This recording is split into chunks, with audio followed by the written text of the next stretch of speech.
Ito, syempre, ang amin pong misyon ay magkaroon tayo ng seguridad at kasapatan ng pagkain at syempre mataas na ani at kita sa ating pong mga magsasaka.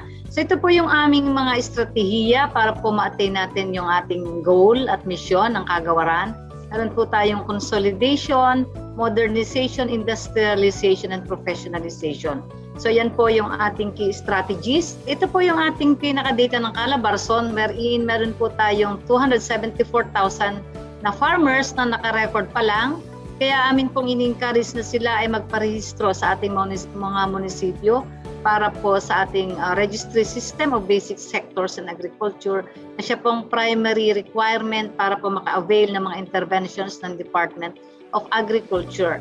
So ito po yung ating budget for year 2021 sa GAA. Meron po tayong kabuuan na 2,241,722,000. Ang 1.1 billion po diyan ay para po sa ating farm-to-market roads. And ito po yung breakdown niyan. Yung comparison po ng budget ng Department of Agriculture, Calabarzon budget, ay bumaba po kami ng 1.47% na budget compared sa 2020, which is almost 33 million po yung ibinaba. And ito po yung breakdown noon.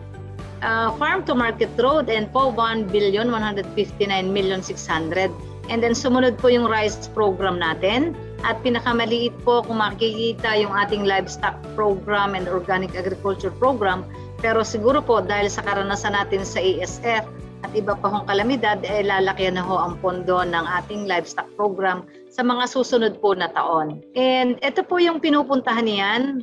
Siyempre sa ating production support services, nandyan po yung ating mga seeds, fertilizer, and other inputs na binibigay natin sa farmers, and nagbibigay po tayo ng mga financial grants and logistics support like yung pong mga kadiwa trucks para direktang madala ng ating mga farmers ang kanilang produkto sa pamilyan at ma-eliminate po natin ang ating mga middleman.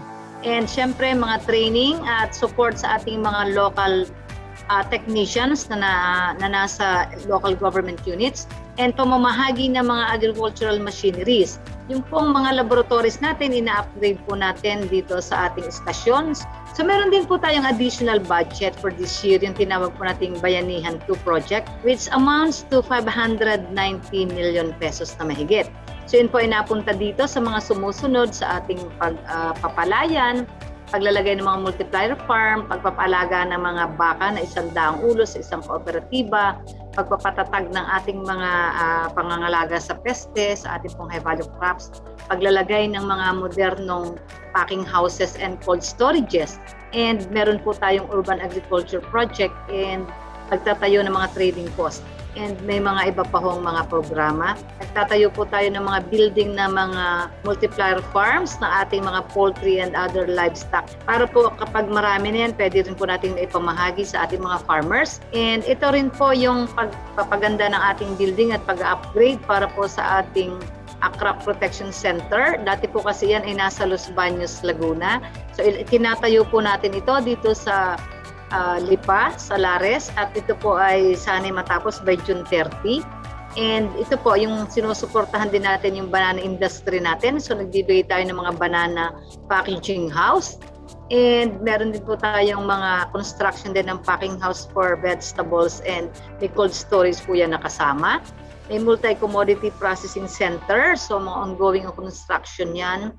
And cold storage and monolithic domes sa Kalawan, Laguna. And meron din po tayong 19 na itinatayo na itong urban agriculture project. Kasama po rito yung pagtatayo ng growing house ng mushroom as well as construction po ng greenhouse with hydroponics sa atin po mga urban cities. In mga cities po natin para sila po ay meron din pagkain.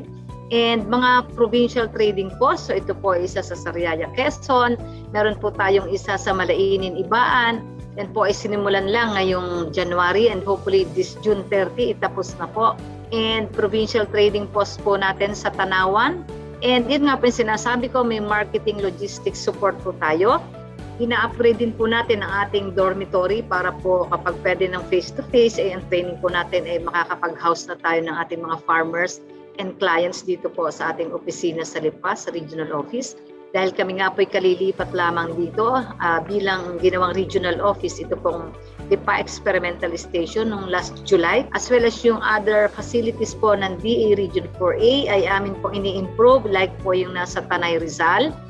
And isa rin po yung pagtatayo ng building doon sa Tanay, po yung Bay Rizal. And paglalagay din po ng mga fence at mga greenhouse para po maging modelo ng ating mga smart greenhouse and modern technologies. And ito po, upgrading ng tissue culture laboratory dito sa Lipa kasi tayo po ay nagpo-produce dito ng banana and makapuno tissue culture. So dito po tayo pumunta ngayon na alam ko ang marami ay interesado sa atin pong getting access sa mga DA programs. So ito po yung requirements natin. Sana po tayo gumawa ng sulat na naka-address po sa regional director, sa akin po. Yung simpleng project proposal at profile and documents po ng ating asosasyon. And ito po yung mga klase ng programa natin under the Agricultural Credit and Policy Council na nasa umbrella rin po yan ng DA. Meron po tayong SureAid and Kaya and Agri-Negosyo Program. So ito po yung tinatawag nating SureAid program para po sa ating survival and recovery dahil po sa epekto ng ating COVID-19. So ito po yung isa na sinasabi natin na para sa micro and small enterprise, pwede po silang maka-loan up to 10 million pesos and with zero interest, payable up to 5 years and through government financing institutions and non-government financing institutions. So meron po tayong mga conduit banks and rural cooperatives na siya pong umahawak at pwede pong i-release. So dito po sa eligibility requirements, makikita po natin, dapat po tayo ay isang legitimate na asosasyon, registered either sa CDA or sa SEC or sa DOLE, ano po. And at least operational for 1 year with proven management capacity at meron po silang siyempre agri-products ang pinuproduce. Ito po kapag MSE, borrower, so ito po yung mga procedures na dapat gawin. Ito rin po for micro and small enterprises, ang application requirements, nakikita po rito, endorsement po namin. And yung siyempre, letter of intent, board resolution po dahil kayo isang asosasyon, business plan, and copy of certificate of registration and financial statements po for the past 3 years. And ito naman po, dahil ang atin pong average age ng farmers ay 57 at talagang matatanda na. So, kailangan pong ma-encourage natin ang ating kabataan na mag-engage din po sa farming. So, meron po tayong capital access for young agripreneurs or Kaya loan program. So, ito po ay up to 500,000 per borrower, zero interest, no collateral, payable up to 5 years. And sino po ba ang qualified? Yung agri-fishery entrepreneurs who are 18 to 30 years old. So, babata po ang ating mga farmers. And ito po ay makikita natin graduates of either formal or non-formal schooling. So yung mga nakuha ng NC2, pwede po yan. May mga learning sites po ang Agricultural Training Institute na nagbibigay po ng mga NC2 programs. Ito lang po ang requirements natin. Government issued ID with picture, loan application, simple business plan, and certificate of agri-fishery related course of training na nanggaling sa TESDA o kaya po ay sa mga learning sites ng ATI o Agricultural Training Institute.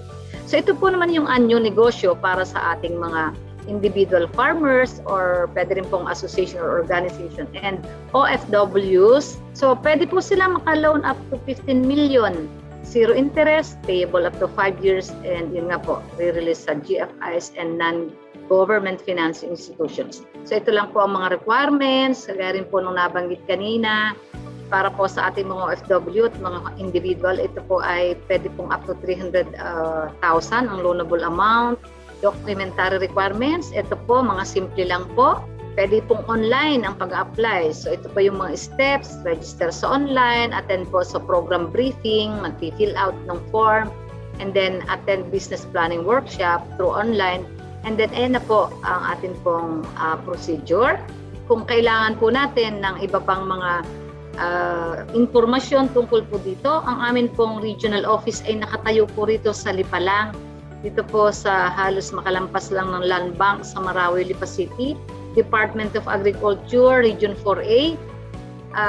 Nandito rin po yung makita nyo po sa ang aming website at kung saan po nyo kami makakontak, kahit po sa direct line. So malapit lang po, nasa Lipa City po kami, kaya anytime po, welcome po na kayo ay pumunta po rito, mabigyan po namin kayo ng mga informasyon at matulungan po namin kayo ng kailangan nyo po tungkol sa pagsasaka. Doon po sa mga nakikinig, alam ko na mabilis yung pagkakapaliwanag po ni Director. Pero pwede nyo pong pasyalan yung ating pong Facebook, yung Up Pilipinas. Kasi yung kanya pong presentation ay nandoon. At pati yung detalyadong mga qualification ho nandoon, ay yung pag-proseso nito nandoon. Una po ay napakaganda po ng ating talakayan ngayong hapon.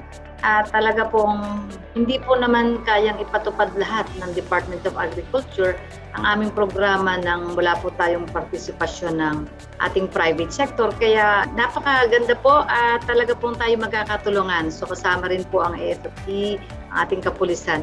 So kailangan po natin talaga ang public-private partnership para maisulong ang mga programa, lalo na po yung monitoring sa ating pong mga nakikinig, lalo po sa ating mga magsasaka, mga ngisda, mga naghahayupan. Hindi po tumitigil ang kagawaran ng pagsasaka sa pangunguna po ng ating Secretary William Dar para po masiguro natin na meron tayong sapat at seguridad sa pagkain po natin. So nandito lang po kami para po tumugon sa mga pangangailangan niyo po, lalo na po kung may kinalaman sa agrikultura. Maraming salamat.